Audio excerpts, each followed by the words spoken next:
Hello friends, welcome to my YouTube channel पर नई हूँ तो चैनल को सब्सक्राइब करो।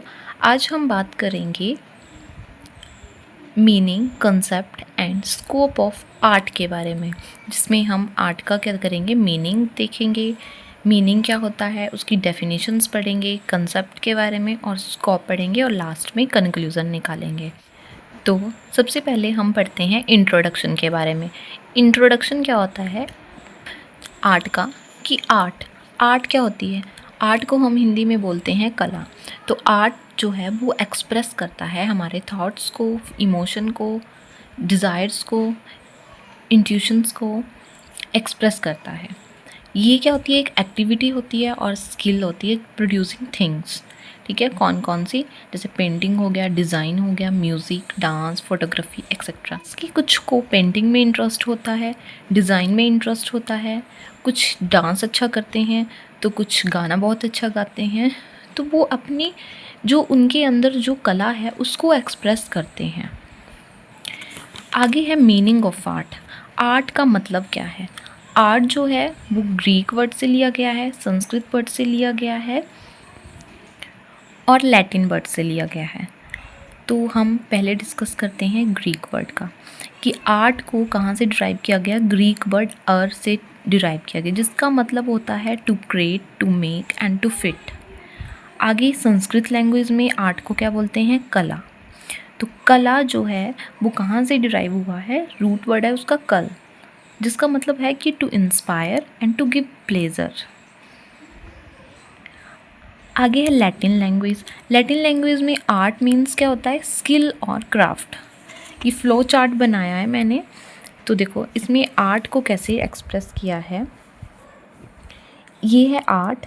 आर्ट को क्या, ग्रीक, संस्कृत और लैटिन तीनों लैंग्वेजेस में लिखा है। तो ग्रीक में मतलब क्या होता है, to create, to make, to fit. Sanskrit में इसका मतलब होता है to inspire, to give pleasure. Latin में मतलब होता है स्किल एंड क्राफ्ट। सो ये तो थे आर्ट का meaning.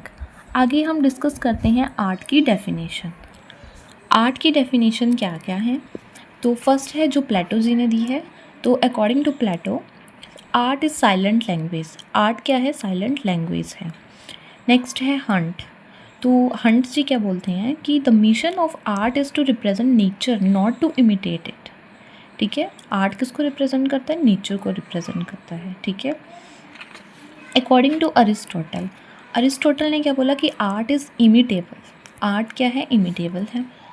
According to Rabindranath Tagore, तो रविंद्रनाथ टैगोर जी ने क्या बोला कि art is expression of human experiences, कि ह्यूमन जो भी मनुष्य के जो एक्सपीरियंसेस होते हैं उसको एक्सप्रेस करता है आर्ट के through. According to Mahatma Gandhi, Mahatma Gandhi ji क्या बोलते हैं कि art is the work of spirit, so the outer forms are alive only when inner self is living, कि आप अंदर से अगर जी रहे होंगे तभी आप बाहर से अच्छी तरह जी पाओगे। नेक्स्ट देखो मैंने कितने अच्छे तरीके से ये डेफिनेशंस को रिप्रेजेंट किया है, कि इससे जो है आप इजीली लर्न कर पाओगे इनको। नेक्स्ट है कंसेप्ट ऑफ आर्ट। तो इसमें क्या है कि art is beautiful way of expressing internal feelings. ठीक है, कि आर्ट जो बहुत अच्छा मीडियम है, कि किस चीज़ के लिए, हमारी फीलिंग्स को एक्सप्रेस करने के लिए। आर्ट जो है वो ह्यूमन लाइफ का एक पार्ट है।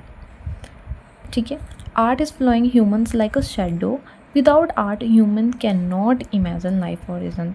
विदाउट आर्ट जो है वो ह्यूमन क्या है, अपनी लाइफ को मतलब सोच भी नहीं सकता है, क्योंकि आर्ट में बहुत सी चीज़ें आती हैं। कुछ राइटिंग में अच्छे होंगे, कुछ को डांस अच्छा लगता होगा, कुछ गाना बहुत अच्छा गाते होंगे, कुछ पेंटिंग बहुत अच्छा करते होंगे। मतलब हर एक पर्सन, एवरी पर्सन, जिसके मतलब हर एक पर्सन के साथ जो है वो कुछ ना कुछ उसमें खूबी ज़रूर होती है। ऐसा नहीं है कि कोई पर्सन ऐसा है जिसको कुछ भी ना आता हो, ऐसा नहीं। कोई पढ़ने में अच्छा होगा तो कोई गाने में अच्छा होगा, कोई खेलने में अच्छा होगा तो कोई नाचने में अच्छा होगा। तो सबके अंदर कोई ना कोई खूबी ज़रूर होती है। Scope of art. आर्ट के क्या क्या स्कोप हैं। फर्स्ट है fine art, visual art, decorative art, performing art, applied art, plastic art. तो अब हम इनको वन बाय वन जो है वो हम डिस्कस करेंगे। तो फर्स्टली हम डिस्कस करते हैं फ़ाइन आर्ट। फ़ाइन आर्ट क्या होता है हमारे पास? फ़ाइन आर्ट जो है जिसमें क्या क्या आता है कि हम ड्राइंग, स्कल्पचिंग, पेंटिंग, म्यूज़िक, डांस, ये सब किस में आते हैं? आर्किटेक्चर है ना, आर्किटेक्चर हो गया आपका, थिएटर हो गया, ये सारा किसमें? फ़ाइन आर्ट्स में आता है। और जो फ़ाइन आर्ट्स होते हैं ना, ग्रेजुएटर कैन अवेल कैरियर ऑप्शंस, ठीक है, उनको मतलब करियर बनाने के लिए ऑप्शंस होते हैं वेरियस फील्ड में। कैसे कैसे? देखो, अब आर्ट स्टूडियोज़ हैं, एडवर्टाइजिंग कर सकते हैं, कंपनीज़ में जा सकते हैं वो, है ना, कुछ मैगज़ीन डिज़ाइन कर सकते हैं, मैगज़ीन बना सकते हैं, लिख सकते हैं उसको, टेलीविज़न, ग्राफिक आर्ट्स, बहुत सारे ऑप्शन हैं। नेक्स्ट है अप्लाइड आर्ट। अप्लाइड आर्ट में हमारा क्या आता है कि the applied arts are all the arts that apply design and decoration to everyday and essentially practical objects in order to make them aesthetically pleasing, ठीक है। फॉर एग्जांपल अप्लाइड आर्ट में क्या क्या आ जाएगा आपका? इंडस्ट्रियल डिज़ाइन, स्कल्पचर हो गया, architecture हो गया, इंटीरियर डिज़ाइन, क्राफ्ट हो गई, फैशन डिज़ाइन हो गई, ये सारा किस में आता है? आपका अप्लाइड आर्ट में आता है, ठीक है। हमने पीछे क्या पढ़ा? Fine arts. फ़ाइन आर्ट में आपका आता है पेंटिंग, डांसिंग, है ना, और इसमें ये सारी चीज़ें आती हैं, क्राफ्ट वगैरह बनाते हो ना आप भी बीएड में। आगे है विजुअल आर्ट। विजुअल आर्ट में आपका क्या जाता है? विजुअल आर्ट किसको इंक्लूड करता है? जो हमारा फ़ाइन आर्ट्स में होते हैं, वही कुछ चीज़ें जो हैं वो विजुअल आर्ट्स में आती हैं, है ना। ड्राइंग, पेंटिंग, स्कल्पचर हो गया, आर्किटेक्चर हो गया, फोटोग्राफी होगी, फिल्म एंड प्रिंट मेकिंग हो गया, तो ये किस में आता है? विजुअल आर्ट्स में आता है। आगे है परफॉर्मिंग आर्ट। परफॉर्मिंग से पता चल रहा है ना, परफॉर्म करना, जैसे म्यूज़िक हो गया, डांस हो गया, ड्रामा में, है ना, परफॉर्म करना, ऑडियंस के सामने परफॉर्म करना, है ना। आगे डेकोरेटिव आर्ट। डेकोरेटिव आर्ट, अब देखो हमारे बीएड में भी कितने सारे फंक्शंस होते हैं, है ना, बीएड में तरह तरह के फंक्शन होते हैं। कभी जैसे फर्स्टली अब स्कूल्स में भी होता है, जैसे फेयरवेल होगी आपकी, फ्रेशर पार्टी होगी, या कोई डे हम सेलिब्रेट कर रहे हैं, टीचर डे सेलिब्रेट कर रहे हैं, बहुत से डेज़ होते हैं सेलिब्रेट करने के लिए। तो उसमें क्या होता है? डेकोरेट करते हैं हम, जो आपका ऑडिटोरियल हॉल होता है उसमें आप क्या करते हो? डेकोरेशन करते हो। तो वो डेकोरेशन में जो चीज़ें यूज़ होती हैं, जो आप डेकोरेशन करते हो, वो सारा किस में आएगा? डेकोरेटिव आर्ट में आएगा। तो decorative art is a part of the large category of applied art, है ना, अप्लाइड आर्ट का ये पार्ट है। Decorative arts include basket webbing, है ना, सारा जो भी आपका, जो इसमें जैसे आप डेकोरेशन में जो चीज़ें यूज़ कर रहे हो, और एक मतलब कुछ चीज़ों का यूज़ करके आप एक नई चीज़ बना रहे हो, तो वो उसको डेकोरेट कर रहे हो ना आप, तो वो सारा इसमें ही आएगा। आगे है प्लास्टिक आर्ट्स। प्लास्टिक आर्ट जो है, ये प्लास्टिक शब्द जो है, ये प्लास्टिक आर्ट किससे डिराइव हुआ है? प्लास्टिसाइज से डिराइव हुआ, जिसका मतलब होता है टू मोल्ड, ठीक है। It describe any art form which involves modelling और मोल्डिंग, ठीक है, in 3 dimensions. Material for use in the plastic arts includes those that can be carved or shaped, such as stone, wood, concrete और metal. ये plastic art में चीज़ें जो है use होती हैं, ठीक है। प्लास्टिक जो है, ये शब्द कहाँ से लिया गया है? प्लास्टिसाइड से लिया गया है, जिसका मतलब होता है टू मोल्ड।